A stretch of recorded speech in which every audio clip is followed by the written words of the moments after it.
Chapter: A Society of Schizophrenics. Listening to Anastasia's grandfather's story about how a man should nourish himself, I could not help but compare this with the nourishment of the modern man, even the rich man, living in a so-called civilized country. A highly puzzling situation arose. Let us try to sort it out together. We all know that it is helpful for man to nourish himself with fresh, organic foods. We all know that there are plants which can heal any ailments of the human flesh. Stop. Here I must say this more precisely. There exists in nature plants capable of preventing illness of the human flesh. So why don't we use them? Why? Under whose influence do we choose a way of life that destroys our flesh and intellect?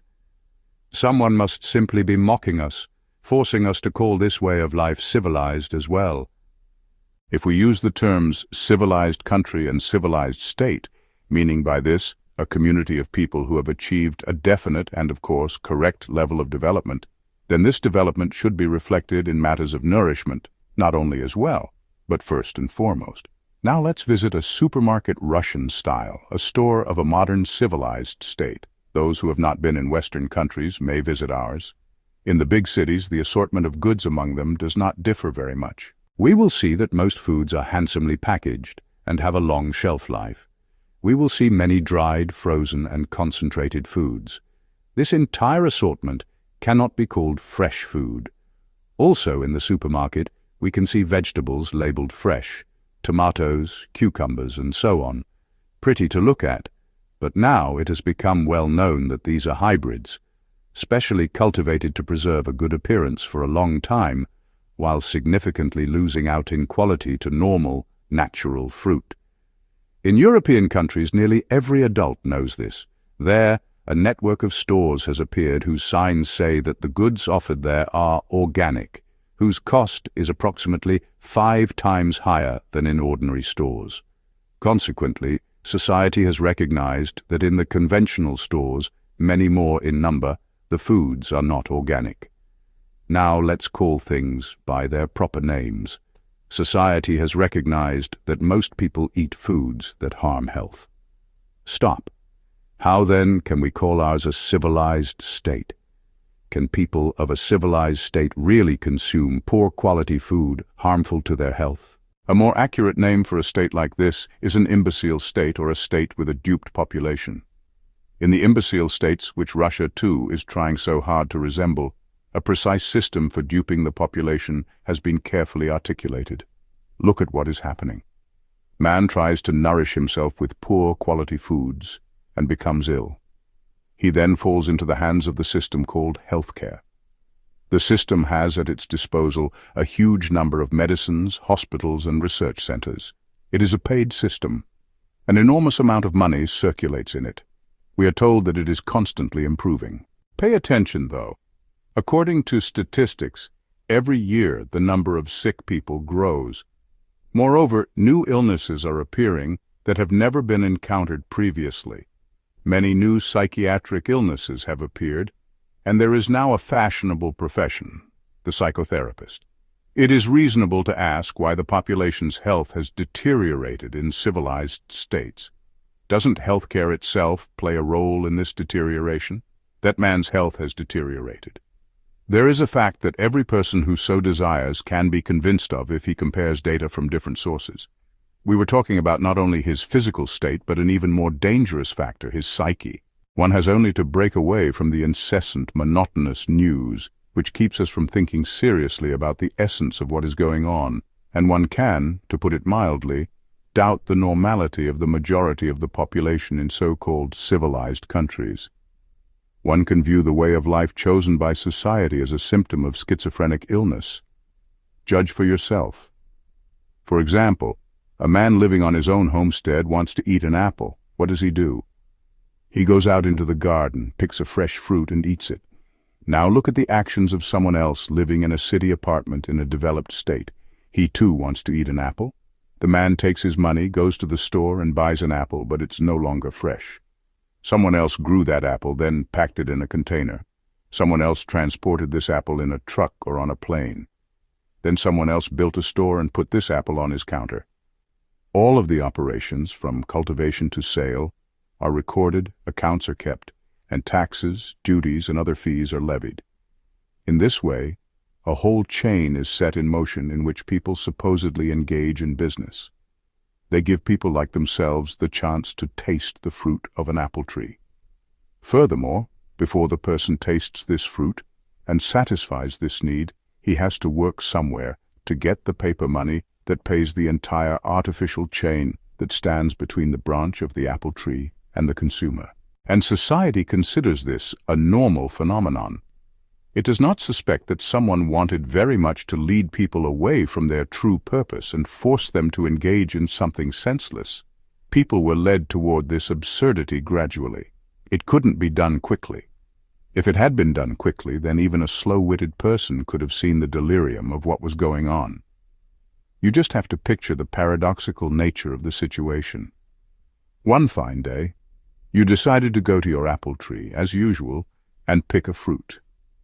You took a step from your front porch toward the apple tree and saw a rank of people. "Who are you?" you asked the person standing closest to you. "I'm an apple seller." "And who are those people behind you?" You stood there amazed and heard in reply, "Behind me stands the person who brings the apple to my store, and behind him is the person who harvests them from the tree. And around each of us you see people in nice suits. These are the people who record how many apples go through us." "Have you gone off your rocker, guys?" you protest. "Why are you doing these pointless things? Who will thank you for this senseless work?" "You'll thank us. You're going to pay us all money, and with this money we will buy apples for ourselves too." "Where am I going to get so much money?" "You go to your neighbor, to the pear tree. There's an opening for a clerk there. You'll be a clerk and earn the money you'll pay us to eat apples when you want." Total absurdity, and you're going to say, "Schizophrenia.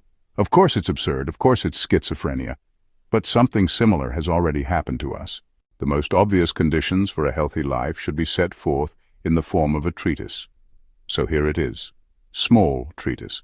First, each person must have his own homestead, his own dimension, in order to provide high-quality nourishment. Second, in his own dimension, a person must cultivate plants, preferably by his own hand, that bear fruit, those plants which he believes he will find delicious and healthful. If, for example, the person knows beforehand that he doesn't like currants, then he should not plant them in great quantities.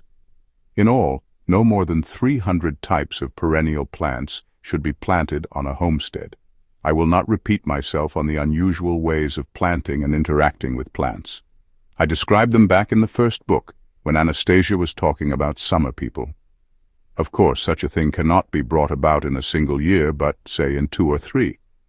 It is entirely possible, however, that the truly ideal source of nourishment will be left for your children.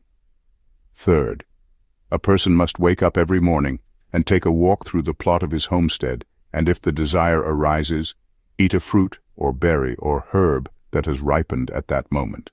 This should be done exclusively by desire, and not at the recommendation of some nutritionist, even one with an academic degree.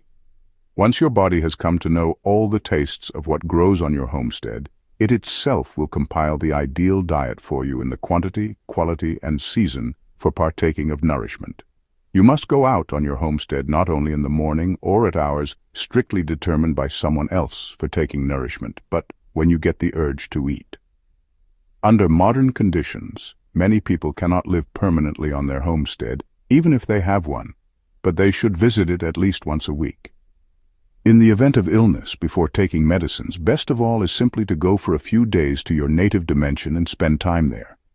If you have already shaped your own homestead, if your body has the information about the plants that grow in this dimension, it will with absolute precision be able to choose for itself what is essential for recovery. Anastasia has asserted that there is no human illness that cannot be vanquished by a dimension of love you have created. Of course, here she means not the dimension of a city apartment, but a homestead set up according to the principles she has set forth. I formulated these rules in my notebook, read them out to Anastasia's grandfather, and asked, "Have I left anything out?" If it's to be short, this will do for a beginning. But you absolutely must say something about neighbors. What do neighbors have to do with this? I didn't understand at first.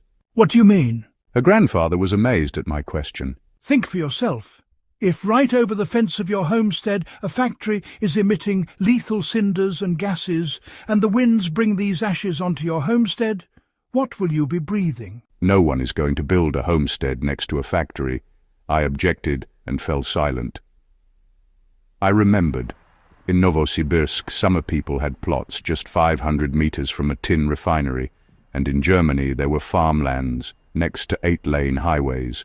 I thought that such a simple concept as cultivating agricultural produce for man's nourishment is possible only in an ecologically clean location, preferably not near big cities. The simple concept just can't seem to get through to man. Truly, I need to write one more point.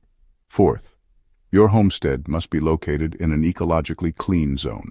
It must be surrounded by the homesteads of like-minded people in the creation of native heavenly oasis. Life-giving pollen from your homestead will be carried away by the breeze to your neighbors, but another breeze will carry life-giving air from them to you. End of chapter. Join us for the next segment of The Energy of Life, Book 7 of the Ring Cedar series, Opposition.